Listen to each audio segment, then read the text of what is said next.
31 तक जब गणना होती रही तो भारत में कौन सा क्या हो गया, कुछ तो नहीं हुआ। लेकिन यदि 31 की गणना भी सामने नहीं रहती तो उनकी लाचारी और व्यवस्था को दूर करने के लिए भारत के संविधान में अम्बेडकर साहब शब्दों को नहीं डाल पाते, अनुच्छेद नहीं डाल पाते।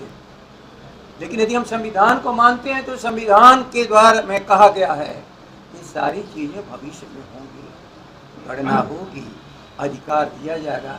इसीलिए एक शब्द अम्बेडकर साहब का, ये आज़ादी मिल रही है लेकिन जब तक सामाजिक आर्थिक आज़ादी भारत में को नहीं मिलेगी तो ये आज़ादी खतरे में पड़ी रहेगी। महान समाजवादी नेता वीपी मंडल की आज जयंती है और राष्ट्रीय जनता दल के कार्यालय में इसे मनाया जा रहा है।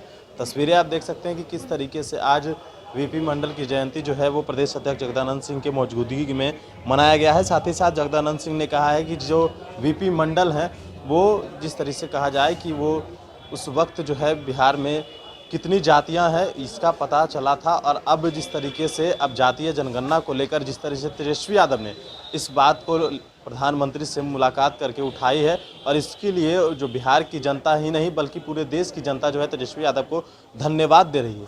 उन्होंने स्पष्ट रूप से कहा है कि उस वक्त वीपी मंडल और इस वक्त तेजस्वी यादव। सुनिए उनका पूरा बयान।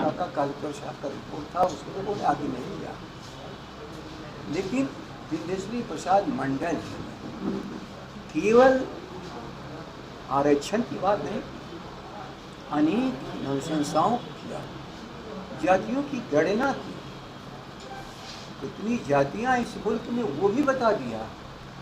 आप उसी की गणना करो ना, उसे अलग क्यों जा रहे हो? लेकिन कहीं पर इक्का दुक्का छूट गए होंगे तो उसके नाम पर इतने बड़े पैमाने पर जो चीज़ें रपट, वह भारत की सरकार के द्वारा बनाई हुई चीज़। जाति गणना भारत के संसद के द्वारा स्वीकृत है और 2011 में गणना भी हो चुकी। संयोग था कि उसको गणना के बाद उसके सारे पैमाने तय करने में 2-2.5 साल लग जाते हैं, तब तक आगे बढ़ जा पाते हो। तो बहानेबाजी से क्या फायदा? इस को अब क्यों आक्रोशित कर रहे हो सबको? और किसी भी मुल्क का आक्रोश जब घनीभूत होता है, इसी तरह बीपी सिंह ने कहा था, आंसुओं को बहने मत दो, ये आंसू किसी दिन तेजाब हो जाएंगे, नतीजा बड़ा बुरा होगा। मुल्क में कभी भी इस तरह से वातावरण नहीं बनाना चाहिए। इस भारत के सिवा कहीं दुनिया में यह है कि हम नहीं बता पाएंगे कि आप कितने हो और आपका हक क्या होता है।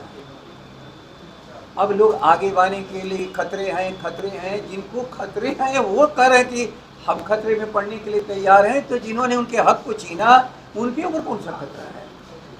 इसलिए मंडल साहब एक व्यक्ति और उनका एक दुनिया से विदा होने के बाद ये चित्र नहीं है। राष्ट्रीय जनता दल चरित्र के सामने अपने माथों को झुकाता है। हमारी प्रतिबद्धता है जो आपने इस मुल्क को राह दिया था, हम उस राह पर चलते रहेंगे। अब सवाल होता है कि इसके परिणाम बुरे होंगे, आज अच्छे परिणाम कौन है? हम तो बुरे परिणाम से बचने के लिए, बचाने के लिए इस मुल्क को हम लोग बात कर रहे हैं। इसलिए तेजस्वी जी ही नहीं, 13 करोड़ 12 करोड़ 12.5 करोड़ जो आबादी हो, गणना के बाद मालूम होगा, लोग अपने गणित के साथ कुछ भी अपना कहते हैं, बिहार की पूरी आबादी के प्रतिनिधित्व करने वाले वहाँ लोग गए। अब उसको नकारने का क्या सवाल है? बहाना बनाने का क्या सवाल है? होने जा रहा है जनगणना, एक कॉलम 29 बिंदुओं पर आप आगे 31 तक जब गणना होती रही तो भारत में कौन सा क्या हो गया, कुछ तो नहीं हुआ। लेकिन यदि 31 की गणना भी सामने नहीं रहती तो उनकी लाचारी और व्यवस्था को दूर करने के लिए भारत के संविधान में अम्बेडकर साहब शब्दों को नहीं डाल पाते, अनुच्छेद नहीं डाल पाते। लेकिन यदि हम संविधान को मानते हैं तो संविधान के द्वारा में कहा गया है कि सारी चीज़ें भविष्य में होंगी, गणना होगी, अधिकार दिया जाएगा। इसीलिए एक शब्द अम्बेडकर साहब का, ये आज़ादी मिल रही है लेकिन जब तक सामाजिक आर्थिक आज़ादी भारत में को नहीं मिलेगी तो ये आज़ादी खतरे में पड़ी रहेगी। कमाल है। उसी खतरे से इस मुल्क को बचाने के लिए हम लोग इस चित्र के सामने प्रतिज्ञा ही नहीं करते, बल्कि उसके लिए प्रयास ही नहीं करते, बल्कि वहाँ तक अंतिम बिंदु तक तेजस्वी जी सबको लेकर के गए हैं। और निश्चित रूप से मैं धन्यवाद दूंगा कि सभी लोगों ने मिलकर कहा कि तेजस्वी जी भले अगुवाई आज किसकी हो, इन विषय को तेजस्वी जी ने उठाया है इस बिहार की पूरी जनता का, और ये हमारा कमिटमेंट है पीपुल से, ये कमिटमेंट है भारत के संविधान से।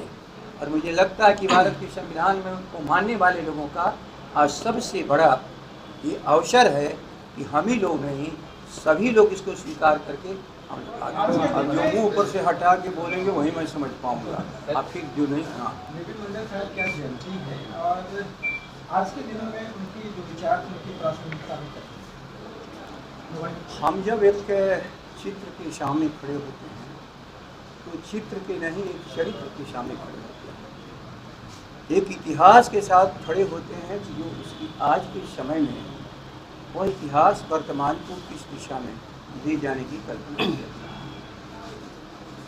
आज यह सबसे बड़ी सामयिक चीज़ है पूरे मुल्क में, वीपी मंडल जी और वीपी मंडल जी के अनुशंसाओं को लागू करने वाले, और जिसके लिए हमारे संघर्ष करते रहे सदियों से लोग, उसको शब्द दिया था डॉक्टर राम मनोहर लोहिया ने, उनकी समाजवादी पार्टी संसोपाने बांधी का पिछड़ा भावी सौम्य साठ। यह वीपी मंडल साहब से शुरुआत नहीं हुई। हाँ, उन्होंने उसको बिल्कुल लिपिबद्ध किया, जातियों की संख्या, उनकी जो स्थिति थी, सभी चीज़ों को, लेकिन केवल आरक्षण उनका विषय नहीं था। ये बड़े भ्रम में है मुल्क के लोग। उस कमीशन की अनेक रिपोर्ट और उस रिपोर्ट का एक मतलब किसी का हक छीनना नहीं, सदियों से जो अंतिम पायदान पर हैं उनको उठा करके कि राष्ट्र मजबूती के साथ दुनिया के विश्व के पैमाने पर खड़ा हो सके। जब कभी कभी कुतर्क लोग करते हैं तो हम लोग कुछ समझ में नहीं आता। इतनी बड़ी आबादी को पीछे छोड़ करके, अशिक्षित रख करके, असमर्थ रख करके, लवारिश छोड़ करके, बिना किसी साधन के, बिना उनके मन और दिमाग को ऊपर उठाए कि राष्ट्र सबका है, यदि सबका राष्ट्र है तो सबको अवसर देना चाहिए। आज नेता प्रतिपक्ष ने पूरे देश के सामने एक मिसाल कायम की कि हम केवल नारों में विश्वास नहीं करते हैं, उसके लिए जो भी हमें त्याग करने की जरूरत पड़ती है हम करते हैं। राष्ट्र के सामने आज क्या सवाल है? जातीय गणना करा दो। कभी कभी लोग कहते हैं ये जात है वो जात है, ऐसा है। अरे वीपी मंडल साहब ने जातियों को कैटेगराइज कर दिया।